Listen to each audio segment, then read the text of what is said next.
It is 5:29 on this Wednesday. Thank you for joining us. I'm Amber Jayanth. I'm Dan Wells. We're halfway through. It's feeling good. Bright sunshine today and warm temperatures. Yeah, so enjoy all this weather because I know, Catherine, you said some rain is coming in. We have some rain, especially on Friday. Happening this weekend, the 14th annual Asian Food Fest returns to Cincinnati. So the two-day event will be Saturday and Sunday along Court Street.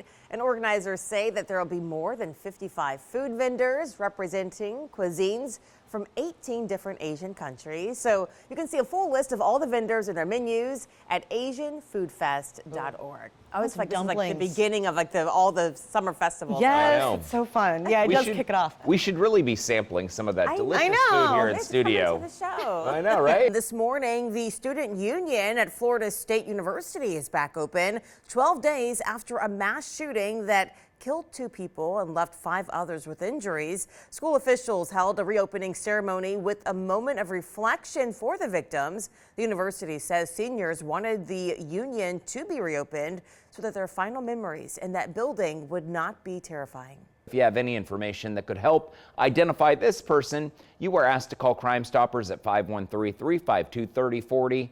And that number is right there on your screen. That outfit is memorable, so hopefully somebody saw him. Yeah. Also, Cincinnati's film scene is continuing to grow, and now it's going to be represented on an international level. Film Cincinnati announced its CEO, Kristen Schlottman, will be on a panel at the Cannes Film Festival. So she will also join commissioners from all over the world to discuss their roles in the film industry and how they drive productions.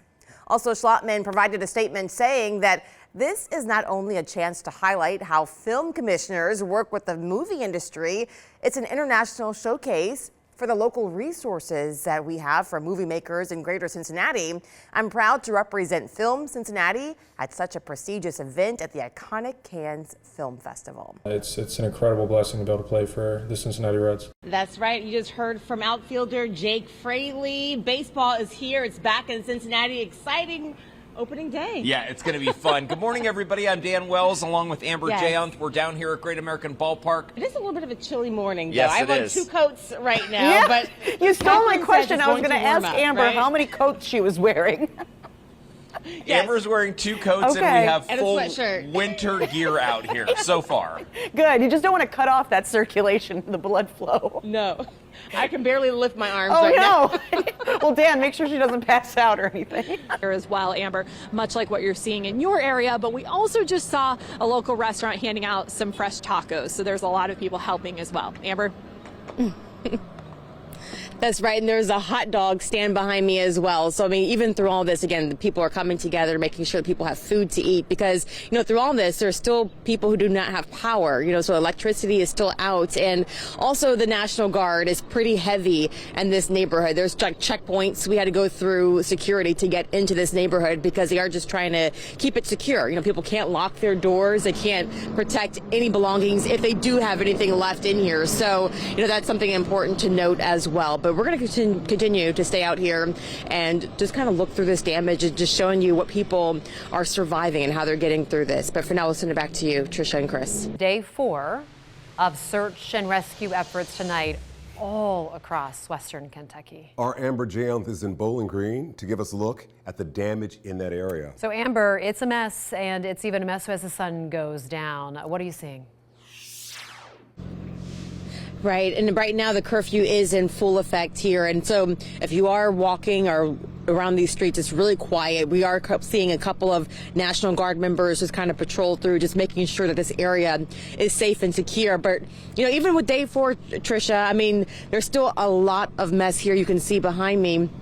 Just as you walk through piles and piles of wood and tree limbs and clothing that's just all tossed around. This is a car here that I was told, I talked to the homeowner here, that person didn't want to go on camera, but this car was originally turned upside down. We're told that this came from across the street and it was thrown into this yard. And so the man that I spoke to, his mother lives here. She's in her 80s, and he says that she was basically inside her closet just hunkering down, waiting for this storm to pass. The neighbors actually went in to get her out. She is okay now, but we're told that she's still just very shaken up. And as you walk down the street, you'll see a lot of houses like this. The roof is gone, the windows are gone. And if we walk just a little bit further down, we showed you this pile a little bit earlier, and it is dark out here, so it's harder to see. But these houses that were just next door, completely gone. You just see that empty space there. So that's the type of devastation that we're seeing out here. Well, Halloween season is upon us, and while thousands of children will enjoy trick-or-treating in the tri-state, it can be overwhelming for many others. So luckily we have Alex Peters with us with Hope Bridge Autism Therapy Centers to tell us more about how we can all, as a community, make spooky season just a little bit more fun for everyone. Yes, thank you so much for having me here. I really appreciate it. Thanks for coming in. And so this is something that, maybe not everyone thinks of, but we should all be talking about it and thinking about it. So again, I am glad that you're here today. But for those who do have some sensory sensitivities, some of the trick-or-treating activities can be a little bit scary, right? Yeah, there's lots of flashing lights and lots of costumes. And today is a good day because we are talking to Ice Cube, the co-founder of the League. Rapper, actor, really needs no introduction. But thank you so much for joining us this morning. Thanks for having me. Yeah, so the Big Three now celebrating its 7th season. And for viewers who are not, familiar with it, just kind of tell us what makes this so different than any of the other leagues. Well, it's 3-on-3 basketball. And now there's some rumors going around with Caitlin Clark from Iowa heading to the Final Four. And of course, she's expected to be drafted to the WNBA. Also, we're hearing that the Big Three is trying to snag her as well. What can you tell us about that? Yeah, we gave her an offer.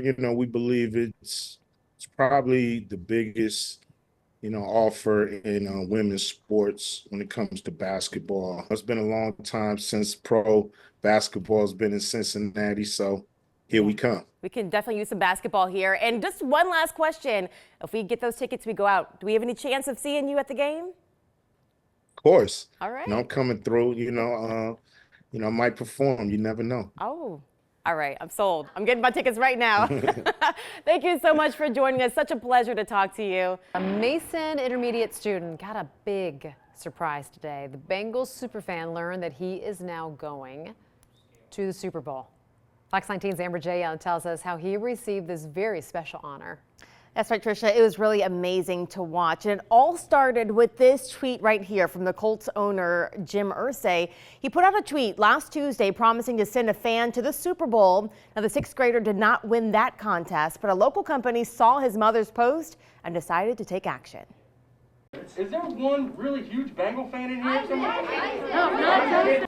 Looks like we had a couple free tickets out to Los Angeles.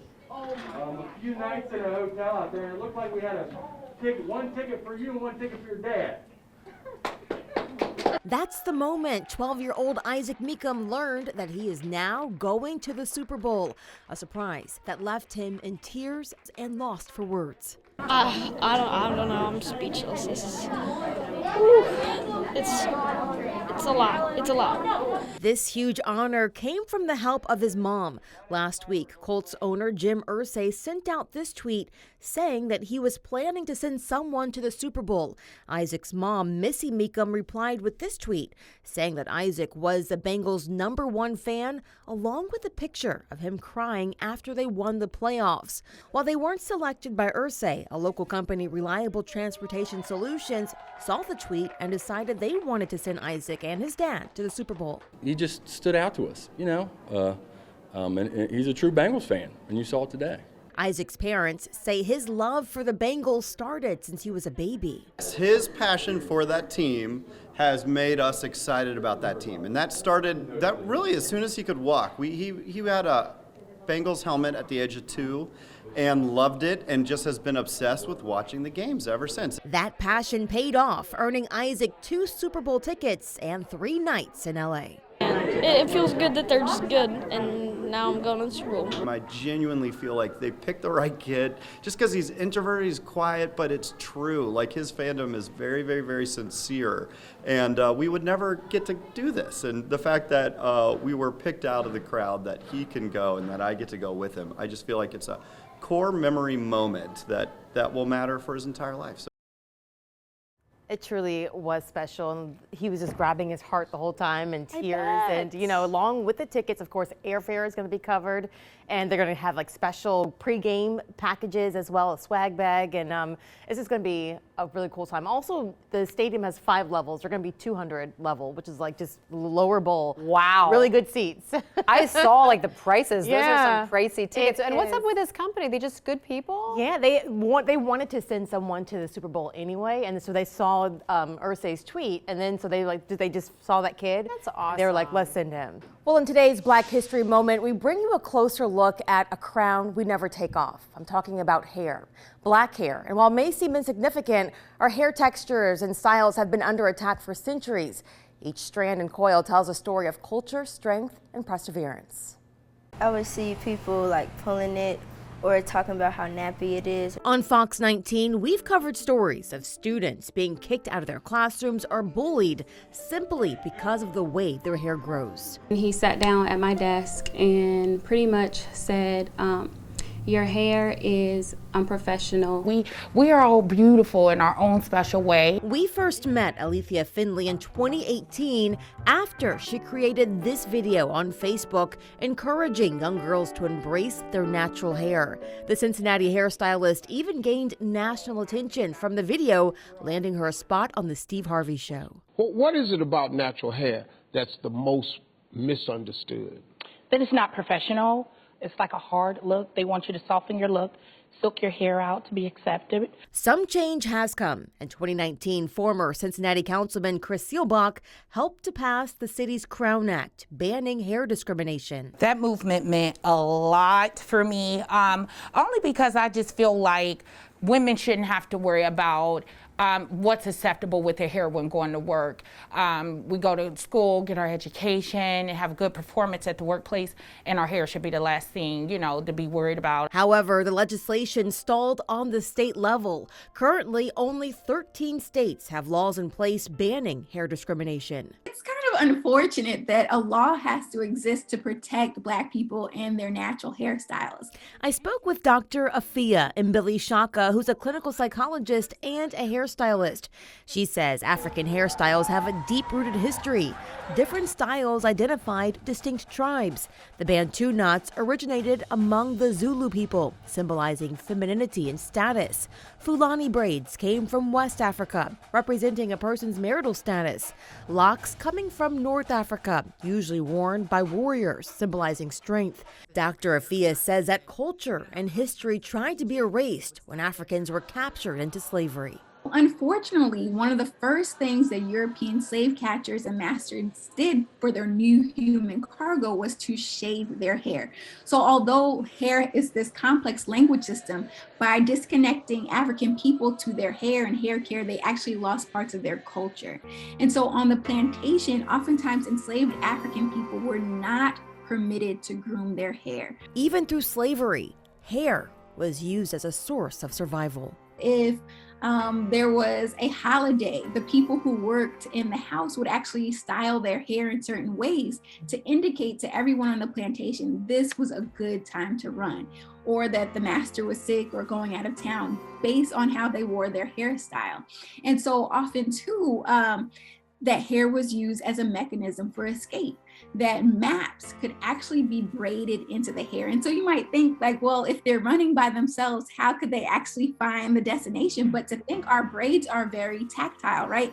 So we could touch our hair and actually say, okay, right at the mountain, left at the lake, and actually feel it. And if they ever got caught, what would they do? They would take out their braids. They would destroy the map so that the people who already got free could stay free. So our ancestors were geniuses and were able to use hair to find freedom. That freedom of self-expression, however, continues to be a struggle, inspiring Finley to help her clients cherish their beauty through their hair. And this is an issue that everyone can get involved in. In 38 states, it is still legal to discriminate against someone based on their hair. So if your school or place of employment has a dress code with a policy banning natural hairstyles, you can help change that by signing the petition for the Crown Act to help make it a federal law.